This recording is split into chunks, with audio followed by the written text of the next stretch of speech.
വിദ്യാഭ്യാസം ജീവിതം മാറ്റും. മൂല്യങ്ങൾ സമൂഹത്തിൽ മാറ്റം നൽകും. യുവത്വം രാജ്യം മാറ്റും.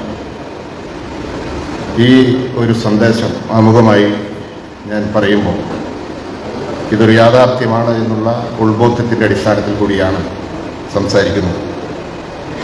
ഇവിടെ നിങ്ങൾക്ക് ഈ ഗ്രാമത്തിൻ്റെ വകയിൽ തന്നെ നിരവധി സംഘടനകൾ നേതൃത്വം നൽകി ഇതിനു മുമ്പ് ഇതുപോലെ ക്രമീകരണങ്ങൾ നടത്തി നിരവധി സമ്മാനങ്ങൾ ആദരവുകൾ നാളിതുവരെ ലഭ്യമായി കഴിഞ്ഞു. ഓരോ അംഗീകാരവും നിങ്ങൾക്ക് ലഭ്യമാകുമ്പോൾ അത് കൂടുതൽ ഉത്തരവാദിത്വ ബോധമാണ് മനസ്സിൽ നിങ്ങൾ സ്ഥാപിച്ചെടുക്കേണ്ടത് എന്നുള്ള കാര്യം സൂചിപ്പിക്കുവാൻ ആമുഖമായി ഞാൻ ആഗ്രഹിക്കുക. ഇത് ഒരു കൂട്ടായ്മയുടെ വിജയമാണ്. ഇവിടെ പൈലറ്റ് ചെയ്തത് നിങ്ങൾ കുഞ്ഞുങ്ങളാണ് എന്നുള്ളതാണ് യാഥാർത്ഥ്യം.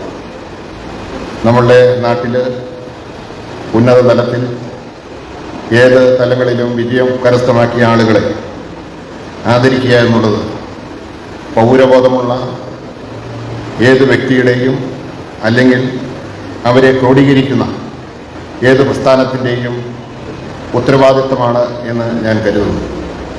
ആയതിൻ്റെ അടിസ്ഥാനത്തിലാണ് ഒരു രാഷ്ട്രീയ പ്രസ്ഥാനം എന്നുള്ള നിലയിലും ഇന്ത്യൻ നാഷണൽ കോൺഗ്രസ് ഈ ദൗത്യം ഏറ്റെടുത്തിരിക്കുന്നത് എന്ന് അധ്യക്ഷൻ തന്നെ ആമുഖമായി സൂചിപ്പിക്കുകയുണ്ടായി. ഈ നാട്ടിലെ പൗരബോധമുള്ള ആളുകളെ വളർത്തിയെടുക്കേണ്ടതും അതിനനുസൃതമായ ശിക്ഷണം ഈ നാട്ടിൽ നിന്ന് തന്നെ ലഭ്യമാക്കേണ്ടതും അതിനുപരി ഈ നാട്ടിൽ അടുത്ത തലമുറയെ സൃഷ്ടിക്കുന്നതിന് വേണ്ടി നിതാന്ത ജാഗ്രത വഹിക്കുന്നതുമായിട്ടുള്ള നിരവധി പ്രസ്ഥാനങ്ങൾ, രാഷ്ട്രീയ പാർട്ടികൾ, അതിലപ്പുറമായിട്ടുള്ള സാംസ്കാരിക സംഘടനകൾ എല്ലാം നമ്മുടെ നാട്ടിൽ പ്രവർത്തിക്കുന്നുണ്ട്. അവരുടെ എല്ലാം ലക്ഷ്യവും ഉദ്ദേശവും ഒരു നല്ല സമൂഹത്തിൻ്റെ ക്രമീകരണമാണ് എന്നുള്ളതാണ് യാഥാർത്ഥ്യം എന്ന് ചൂണ്ടിക്കാട്ടുവാൻ ആഗ്രഹിക്കുക. വിവിധ വഴികളിലൂടെ വിവിധ പ്രത്യയശാസ്ത്രങ്ങളിലൂടെ യാത്ര ചെയ്യുമ്പോഴും ലക്ഷ്യം എന്ന് പറയുന്നത് സമൂഹത്തിൻ്റെ ഉന്നമനമാണ്. ആ സമൂഹത്തിൻ്റെ ഉന്നമനത്തിന് പ്രാപ്തി ഉണ്ടാകണമെങ്കിൽ വരും തലമുറ അതിനനുസൃതമായിട്ടുള്ള ലക്ഷ്യബോധത്തോടു കൂടി സഞ്ചരിക്കേണ്ടത് കാലത്തിൻ്റെ ആവശ്യമാണ് എന്നുള്ള ആ യാഥാർത്ഥ്യത്തെ ചൂണ്ടിക്കാട്ടുവാൻ ഞാൻ ആഗ്രഹിക്കുക. ഇന്ന് നിർമ്മിത ബുദ്ധിയുടെ ഒരു കാലഘട്ടത്തിലൂടെയാണ് നമ്മൾ കടന്നു പോകുന്നത്. അപ്പനെയും അമ്മയെയും വരെ സൃഷ്ടിച്ചെടുക്കുവാൻ കഴിയുമോ എന്നുള്ള ജനറ്റിക് സാങ്കേതികവിദ്യ വരെ ഇന്ന് പ്രാപ്യമാകുന്ന ഒരു ഘട്ടത്തിലേക്ക് കാര്യങ്ങൾ ഓരോ ചുവടും വെച്ചുകൊണ്ടിരിക്കുകയാണ്. ക്ലോണിങ്ങിലൂടെ സൃഷ്ടിച്ചെടുത്ത ജീവനെ നമ്മൾ പരീക്ഷണ നിരീക്ഷണങ്ങളിലൂടെ ലോകം കണ്ടതാണ്. സാങ്കേതിക വിദ്യയുടെ മികവുകൾ ഓരോ പടിയും മുന്നോട്ട് പോയിക്കൊണ്ടിരിക്കുമ്പോൾ അത് പ്രപഞ്ച സത്യത്തിൽ നിന്നുള്ള വ്യതിചലനവും ചില ഘട്ടങ്ങളിൽ സമൂഹത്തിന് തന്നെ ദോഷവും ആയി വരുന്ന ഭയാനകരമായിട്ടുള്ള അന്തരീക്ഷവും നമ്മുടെ മുമ്പിൽ ഒരു ചോദ്യചിഹ്നമായി ഇന്ന് നിലനിൽക്കുകയാണ്. ഇത്തരത്തിലുള്ള കാര്യങ്ങളിലൂടെ എല്ലാം കടന്നു പോകുമ്പോഴും ജീവിച്ചറിഞ്ഞിട്ടുള്ള അനുഭവിച്ചറിഞ്ഞിട്ടുള്ള സത്യം, ആ പ്രപഞ്ച സത്യം, അതിനെ നിങ്ങളാരും തിരസ്കരിക്കരുത് എന്ന് കൂട്ടിച്ചേർക്കുവാൻ ഞാൻ ആഗ്രഹിക്കുക. അത് അനുഭവത്തിൻ്റെ അറിവിൻ്റെ പശ്ചാത്തലത്തിൽ രൂപപ്പെടുത്തിയിട്ടുള്ള പ്രപഞ്ച സത്യങ്ങളാണ്. അതിനെ നമുക്ക് മാറ്റി നിർത്തുവാൻ ആകിയില്ല. നിങ്ങൾക്ക് സമൂഹത്തിൻ്റെ വിവിധ കോണുകളിൽ നിന്ന് ഒരുപക്ഷെ തുടർച്ചയായ അപ്രീസിയേഷൻ കിട്ടിയെന്ന് വരികില്ല. ചില ആളുകൾ നിങ്ങളോട് ചില ഘട്ടങ്ങളിൽ മോശമായി പെരുമാറിയെന്ന് വരും. അവിടെയെല്ലാം ഒരു മനുഷ്യൻ്റെ രക്തയോട്ടമുള്ള മനുഷ്യൻ എന്നുള്ള നിലയിൽ നിങ്ങൾ അതിനെയെല്ലാം ഒരു പ്രതിക്രിയയായി പെരുമാറുക എന്ന് പറയുമ്പോൾ അത് സമൂഹത്തിൽ അന്തചിന്തങ്ങൾക്ക് വഴി ഒരുക്കും എന്നുള്ളതാണ് യാഥാർത്ഥ്യം. അവിടെയെല്ലാം നമ്മുടെ മഹാന്മാർ നമുക്ക് പറഞ്ഞു തന്നിരിക്കുന്നത് പേഷ്യൻസി, നമ്മൾ പേഷ്യൻസി കീപ്പ് ചെയ്യേണ്ടതായിട്ടുണ്ട്.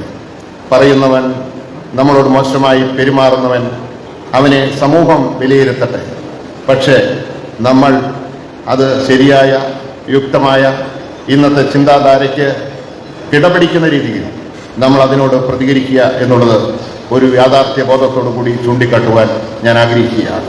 പ്രിയപ്പെട്ട മെഹറിൻ കഴിഞ്ഞ ഒരു ദിനം സ്കൂളിൻ്റെ ഇതുപോലുള്ള ഒരു മീറ്റിങ്ങിൽ ആ കുട്ടി മനോഹരമായി സംസാരിക്കുന്നത് ഞാൻ വളരെ സശ്രദ്ധയോടുകൂടി കേട്ടിരുന്നു. ആ കുട്ടി എംബസൈസ് ചെയ്ത് പറഞ്ഞത് തൻ്റെ ജീവിതത്തിൻ്റെ വിദ്യാഭ്യാസ ഘട്ടത്തിൻ്റെ സ്വയം അനുഭവത്തിൽ നിന്ന് നിങ്ങളുടേതായിട്ടുള്ള ഒരു പഠനക്രമം രൂപപ്പെടുത്തണമെന്ന് പറഞ്ഞത് ഞാൻ എൻ്റെ മനസ്സിൽ വളരെ ശ്രദ്ധയോടുകൂടി അതിനെ ശ്രമിക്കുകയുണ്ടായി. യഥാർത്ഥത്തിൽ നമ്മളെല്ലാവരും ഇൻഡിപെൻഡൻ്റ് ഐഡൻറ്റിറ്റിയാണ്. പരസ്പര പൂരകങ്ങളായി സമൂഹത്തിൽ ജീവിക്കുന്നു എന്നുണ്ടെങ്കിലും മനുഷ്യ സൃഷ്ടി എന്ന് പറയുന്നത് ഒന്നിന് മാറ്റങ്ങൾ അത് നമുക്ക് ദൃശ്യമാണ്.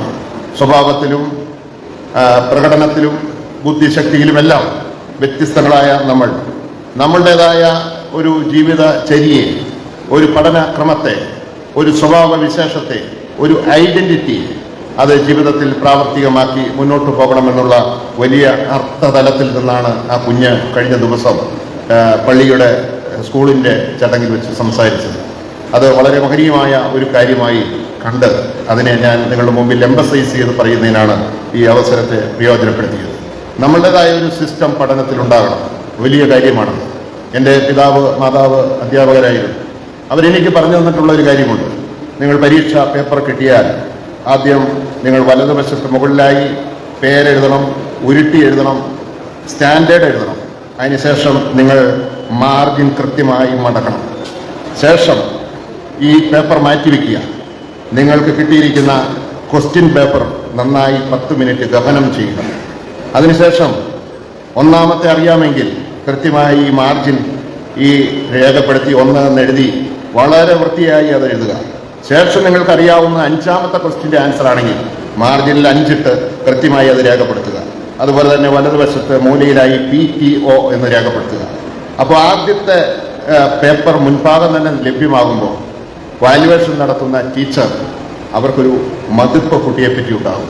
പിന്നീട് 1/2 മാർക്ക് 1 മാർക്ക് അതൊക്കെ നെഗ്ലക്റ്റ് ചെയ്ത് നമുക്ക് ഒരു നല്ല നിലയിൽ നമ്മളെ അവരുടെ മനസ്സിൽ തന്നെ ആദ്യം രൂപം കൊടുത്ത് ഫ്രെയിം ചെയ്ത് ഈ പേപ്പറിൻ്റെ അടുത്ത ഭാഗങ്ങളിലേക്ക് പോകുമ്പോൾ തീർച്ചയായിട്ടും നമുക്ക് നഷ്ടപ്പെടാൻ മാർക്കില്ല എന്നുള്ള നിലയിൽ അവർ ആ വാല്യുവേഷൻ ചെയ്യുമ്പോൾ അവർ അത് ശ്രദ്ധിക്കും എന്ന് പറഞ്ഞു തന്നത് ഞാൻ ഓർമ്മയിൽ നിങ്ങളോട് പങ്കുവയ്ക്കുവാൻ ഈ സാഹചര്യത്തിൽ സാധ്യമാവുകയാണ്. പ്രിയപ്പെട്ടവരെ, നമ്മളുടെ മാതാപിതാക്കളെ അനുസരിക്കണം. നമ്മുടെ സഹോദരങ്ങളെ നിങ്ങൾ കാത്തുസൂക്ഷിക്കണം. നിങ്ങളൊരു പക്ഷേ ജ്ഞാനത്തിലും അറിവിലും നിങ്ങളുടെ ഒരു ശേഷി മറ്റ് സഹോദരന്മാരെക്കാളും അല്പ ഉയരത്തിലായിരിക്കാം. നിങ്ങൾ ജീവിതത്തിൽ പഠിച്ച ഒരു പക്ഷേ നല്ല തസ്തികൾ വന്ന് രക്ഷപ്പെട്ടിരിക്കാം. പക്ഷെ നിങ്ങളുടെ ചേട്ടൻ, അനിയൻ, അനുജത്തി അവർ ഒരിക്കലും ഈ തലത്തിൽ എത്തിയെന്ന് വരില്ല. ഒരു കൊലയിൽ എല്ലാ തേങ്ങയും ഒരേ വലിപ്പത്തിലും വിളവിലും ആകണമെന്നില്ല. പക്ഷേ അതൊരു ഞെട്ടിൽ ഉടലെടുത്തതാണെന്നുള്ള ബോധ്യം നിങ്ങൾക്കുണ്ടാകണം. നിങ്ങൾ അവരെ സഹായിക്കേണ്ടി വരും. അവർ നല്ലൊരു കർഷകരായിരിക്കും. നല്ല രീതിയിൽ അവർ കുടുംബം കൊണ്ടുപോകുന്ന സാധാരണക്കാരായി മാറും. പക്ഷേ അവരെല്ലാം നെഗ്ലക്റ്റ് ചെയ്തുകൊണ്ട് നിങ്ങളുടെ ഔദ്യോഗികത അല്ലെങ്കിൽ നിങ്ങളുടെ ജീവിതത്തിൻ്റെ ആ സ്ഥാനം എല്ലാം അവരുമായി ഒരു പങ്കുവയ്ക്കുന്നതിനും അവരെ നിങ്ങൾ കീപ്പ് ചെയ്യുന്നതിനുമുള്ള മാനസികാവസ്ഥ ഉണ്ടാകണം എന്ന് സൂചിപ്പിക്കാൻ ആഗ്രഹിക്കുകയാണ്. നമ്മുടെ ഇടങ്ങളിൽ നിങ്ങൾ ഓരോരുത്തരും പെരുമാറുമ്പോൾ തികഞ്ഞ സെക്യുലറായിട്ടുള്ള നിലപാട്, ഞാനത് ആവർത്തിച്ചു പറയുന്നു, മതേതരമായ ഒരു മുഖം നിങ്ങൾക്കുണ്ടാകണം. ജാതി വിജാതി അതിലപ്പുറമായിട്ടുള്ള ചിന്താധാരയെ രൂപപ്പെടുത്തുവാൻ നിങ്ങളുടെ മനസ്സിൽ ഒരു ഇടം അത് നിങ്ങളുടെ മനസ്സിനെ അനുവദിപ്പിക്കരുത് എന്ന് സൂചിപ്പിക്കുവാൻ ഞാൻ ആഗ്രഹിക്കുകയാണ്. കാരണം ഈ കാലഘട്ടത്തിൽ അതെല്ലാം ഒരു അന്ധചിന്തകളുടെയും പ്രശ്നങ്ങളുടെയും ഒരു ഇടം നൽകുന്ന അവസ്ഥയിലേക്ക് കാര്യങ്ങൾ എത്തിയിരിക്കുകയാണ്. മതമെല്ലാം ഒരു രീതിയിലും നന്മയല്ലാതെ മറ്റൊന്ന് ചിന്തിക്കുവാൻ മനുഷ്യനെ പ്രേരിപ്പിക്കുന്നില്ല. മതമേലധ്യക്ഷന്മാരാരും തന്നെ അതിലപ്പുറമായി ഒന്നും പറഞ്ഞു കേട്ടിട്ടുമില്ല. പക്ഷേ അതിൻ്റെ എല്ലാം ആന്തരാർത്ഥങ്ങളെ ചകഞ്ഞുകൊണ്ട് മനുഷ്യനെ സെപ്പറേറ്റ് ചെയ്തുകൊണ്ട് ഒരു വിഭാഗീയതയെ ഉണർത്തിക്കൊണ്ട് ഈ സമൂഹത്തിൽ അന്ധചിന്തങ്ങളെ ഉടലെടുപ്പിച്ച് അതിൻ്റെ ഭാഗമായിട്ടുള്ള ഒരു കൺസോൾട്ടേഷൻ ഉണ്ടാക്കിക്കൊണ്ട് ചില ആളുകൾക്ക് വ്യക്തിപരമായി നേട്ടം കൊയ്യുന്നതിന് വേണ്ടിയിട്ടുള്ള ഒരു പ്രക്രിയയായി അത്തരത്തിലുള്ള കാര്യങ്ങളെ മാറ്റുമ്പോൾ നിങ്ങൾ നിതാന്ത ജാഗ്രത പാലിക്കണം. നിങ്ങളുടെ ജീവിതത്തിലെ തുടക്കം തൊട്ട് ഉടക്കം വരെ നിങ്ങൾ ഒരു മതേതര നിലപാട് സ്വീകരിച്ചുകൊണ്ട് മുന്നോട്ട് പോകുന്ന യുവതയായി മാറണം എന്ന് സൂചിപ്പിക്കുവാൻ ഞാൻ ആഗ്രഹിക്കുകയാണ്. കഴിയുന്നത്ര നിങ്ങൾ മറ്റുള്ളവർക്ക് രക്തം നൽകേണ്ടി വന്നാൽ അത് നിങ്ങൾ ആശുപത്രി സഹായം കൊടുക്കേണ്ടി വന്നാൽ അത് എൻ്റെ ശരീരത്തിൽ നിന്ന് ഒരു തുള്ളി രക്തം കൊണ്ട് മറ്റൊരാളുടെ ജീവിതം കരിപ്പിടിപ്പിക്കുന്നതിനുള്ള സാഹചര്യം ഉണ്ടാകുകയാണെങ്കിൽ അത് ഏറ്റവും വലിയൊരു ആത്മസമർപ്പണമായി നിങ്ങൾ കരുതേണ്ടിയിരിക്കുന്നു. ഞാൻ റെഡ് ക്രോസിൻ്റെ ഒരു വോളണ്ടിയറാണ്. ഞാൻ അതുകൊണ്ട് പറയുന്നു, ചില രക്തങ്ങളൊക്കെ നമുക്ക് കിട്ടാനില്ലാതെ വരുമ്പോൾ അന്വേഷിച്ച് നടന്ന് വീടുകളിലെത്തുന്ന സാഹചര്യം ഉണ്ടാകുമ്പോൾ ചില പേരൻസ് ഒക്കെ പറയും, എൻ്റെ കുഞ്ഞിന് നുണ പറയും, മഞ്ഞപ്പിത്തമാണ് ആയിരുന്നു അല്ലെങ്കിൽ വരാൻ അസൗകര്യമാണ് എന്ന്. ഒരു കാരണവശാലും അത്തരത്തിലുള്ള കാര്യങ്ങൾക്ക് ഒന്നും ഒരു വിമുഖത നിങ്ങളുടെ പിതാക്കന്മാർ ഉണ്ടെങ്കിൽ അവരോട് കൂടി പറയുന്നു, നിങ്ങളുടെ കുഞ്ഞുങ്ങൾ ആരോഗ്യ ദൃഢഗാത്രരായി നിങ്ങൾക്ക് തമ്പുരാൻ നൽകിയിരിക്കുന്ന ഈ കുഞ്ഞുങ്ങളുടെ രക്തം അത് IMA വഴിയോ ആശുപത്രി വഴിയോ കൊടുത്ത് മറ്റൊരാളെ സഹായിക്കേണ്ട ഒരു അവസ്ഥയുണ്ടാവുകയാണെങ്കിൽ അതിനെല്ലാം പ്രാപ്യമാവുന്ന ഒരു മാനസിക അവസ്ഥ നിങ്ങൾക്ക് ഓരോരുത്തർക്കും ഉണ്ടാകണം എന്ന് സൂചിപ്പിക്കുവാൻ ഞാൻ ആഗ്രഹിക്കുന്നു.